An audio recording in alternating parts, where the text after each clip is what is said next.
Tariff वाली जो issue है, अमेरिका जो रेसिप्रोकल टैरिफ की जो धमकी दे रहा है, क्या बाजार में डिस्काउंटेड है? एक उदाहरण आपको बताता हूं। देखिए, आज आप आयशर के शेयर को देखिए, वहां पर करीब 1% के आसपास की तेजी आपको दिखेगी आयशर में। और आयशर जो है, इनका एक्सपोजर है अमेरिका में।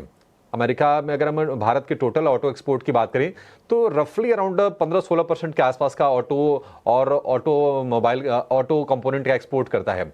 आयशर भी अपने 650 सीसी वाली जो बाइक है अमेरिकी बाजारों में बेचती है, कोई प्रभाव नहीं है, 1% ऊपर ये शेयर कारोबार कर रहा है। तो इससे आप समझ सकते हैं कि चीजें काफी हद तक डिस्काउंटेड हैं, बाजार उतना हमारा मैच्योर भी है।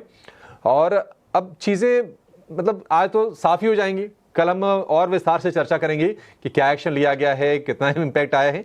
लेकिन ये प्राइमा फेसी लग रहा है कि ऐसी कोई घबराहट की स्थिति है नहीं। ऑटो में कल हमने देखा अक्षय जी कि बजाज ऑटो, हीरो मोटो दोनों में थोड़ी थोड़ी बाइंग हो रही थी। और अगर लोअर लेवल से देखेंगे 52 वीक लो से, तो करीब करीब 8 से 10% के आसपास से रिकवरी आ गई है इन दोनों शोरूम में। कहीं आपके हिसाब से ट्रेड बन रहा है ऑटो में? मान लीजिए किसी को अगर पोजिशन रखना हो, इस पूरी सीरीज के लिए रखना हो, आपके रडार पर कौन से शेयर हैं? सीरीज के लिए या पोजिशनल ट्रेड बिठाना है तो कहीं ना कहीं अशोक लेलैंड और टीवीएस मोटर्स, ये दो स्टॉक्स अपने बाइंग रडार पे आप रख सकते हैं। ये थोड़ी सी जो न्यूज़ है ऑटो शेयर में टैरिफ वाली, वो थोड़ा सा दबाव बना रही है, बट ओवरऑल अगर आप बहुत सारे शेयर्स ये सेक्टर्स के देखें तो काफी पिटे हुए हैं। थोड़े से जो डाइवर्जेंस आपको टेक्निकली पॉजिटिव डाइवर्जेंस देखने को मिल रहा है और नेगेटिव न्यूज के चलते भी थोड़ा सा लोअर एंड से बाउंस बैक दिख रहा है। पर अगर मुझे स्ट्रेंथ चुनना है तो मैं टीवीएस मोटर के साथ जाऊंगा। 2464 करंट मार्केट प्राइस है, इसमें टारगेट प्रोजेक्शन करीबन 2700 तक है, क्योंकि इस स्टॉक ने एक 2200 पे अच्छा स्ट्रॉन्ग बेस बना के बाउंस बैक दिखा रहा है। तो 2700 के टारगेट के लिए आप टीवीएस मोटर्स में बने रह सकते हैं।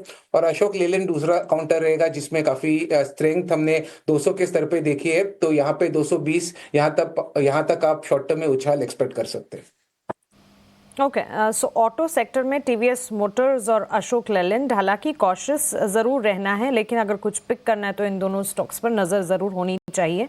अब तक वैसे एल्यूमिनियम, स्टील, ऑटो पर ट्रंप ने टैरिफ लगाए हैं और अब आगे अनाउंसमेंट्स जो हैं रेसिप्रोकल, कह सकते हैं एक्सपेंसिव सेट ऑफ टैरिफ्स जो हैं वो आने वाले हैं, जो कि आज देर रात अनाउंसमेंट्स होती हुई दिखेगी। लेकिन टैरिफ के इम्पोजिशन के बाद दो और इम्पॉर्टेंट इवेंट्स हैं जिस पर आपकी नज़र होनी चाहिए। एक तो शुक्रवार को Fed chairman Jerome Powell economic outlook पर अपनी स्पीच देंगे, तो इस पर नजर होनी चाहिए। और सोमवार और बुधवार यानी कि next week Monday to Wednesday monetary policy committee की 3 दिवसीय बैठक होगी और बुधवार के दिन क्रेडिट पॉलिसी आएगी। तो ये दोनों इंपॉर्टेंट इवेंट्स हैं। लगातार हम कह सकते हैं कि इस हफ्ते और अगले हफ्ते की शुरुआत में 3 इंपॉर्टेंट इवेंट्स हैं जिस पर हमें नजर रखनी होगी।